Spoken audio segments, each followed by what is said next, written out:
ខ្ញុំធ្លាប់រួមជួបជុំសាងស្នេហ៍នឹងស្រី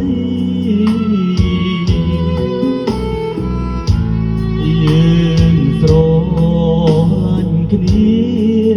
នៅវិញជាឡៃប៉ុន្តែអ្វីៗមិនដូចប្រាថ្នាវិញជាឡៃឈូកបងអោបទុកព្រួយណាក់ទី11អូនឈប់សិក្សា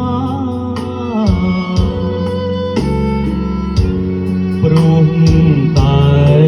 ម្ដាយមុំបងខំរៀបការ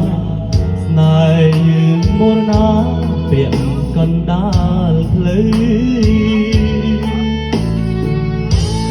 នោរំយំស្ដាយក្រាំងស្នាយអានបាននាងឡោចិត្តរកគិត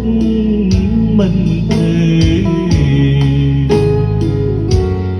អូនអ្នកសត្វប